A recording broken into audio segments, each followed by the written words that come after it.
walked along the central aisle for the eating of the bread, a number of pieces of dried bread were placed on a drum, similar to those which were being softly beaten by one of the priests. The candidate ate one morsel, signifying that he accepted Mithra as the source of his food. This bread, according to their beliefs, had been exposed to the rays of the sun to absorb some of its quality, and thus the worshipper was partaking of the nature of the sun itself in this ritual observance. But it goes deeper than that, folks, because the sun is what enables all life to exist on this planet, being that the planet is at the perfect balance where it is neither too hot nor too cold, and that the planet is tilted upon its axis, creating the seasons which enable food to be grown in the more northern latitudes than if the earth was stable on an axis where only one portion of the globe always was in direct alignment with the sun. Then it would be too hot at the equator. There would be one narrow band in the northern and southern hemisphere where crops could be grown, and it would be too cold in the northern and southern hemispheres.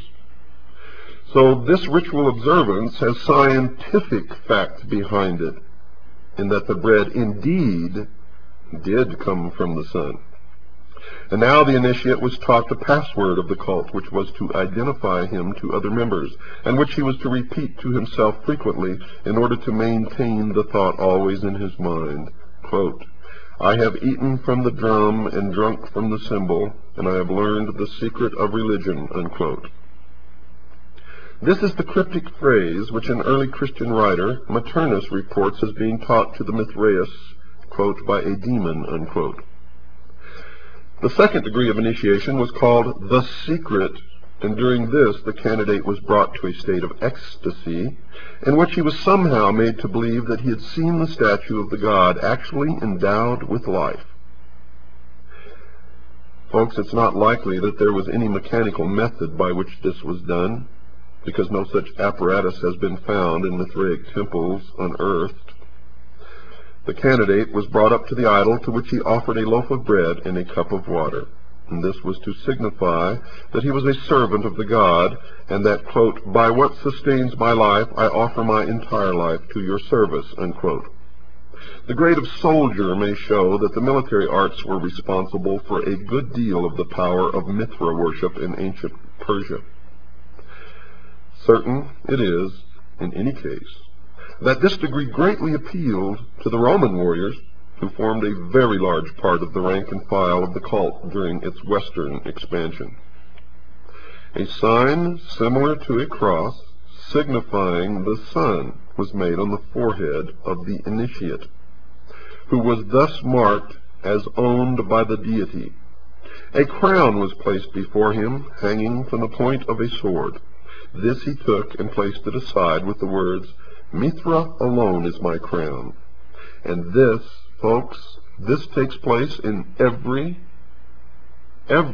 mystery that there have ever been. Remember when Christ went into the desert for 40 days and 40 nights and was tempted by Satan? Satan offered him the crowns of any or all of the nations of the earth if he would just follow him, and Christ rejected it. The same thing happens in the mystery school. The initiate is always offered a crown, sometimes by the king or the emperor himself. And if he accepts the crown, he is considered unworthy, and being, as it would be interpreted as a threat to the real wearer of the crown, probably would have been executed. He was considered only worthy if he rejected the crown, symbolic of the ruling of the nation or people or area. The Persian crown, it should be remembered, from which pattern all present-day crowns are eventually derived, is a golden sun disk with a hole in the center for the head. It is jagged at the edges, representing the sun's rays, just like that worn by the Statue of Liberty.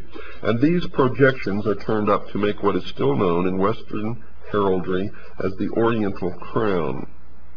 You can also see this representation as the halo in Christian art.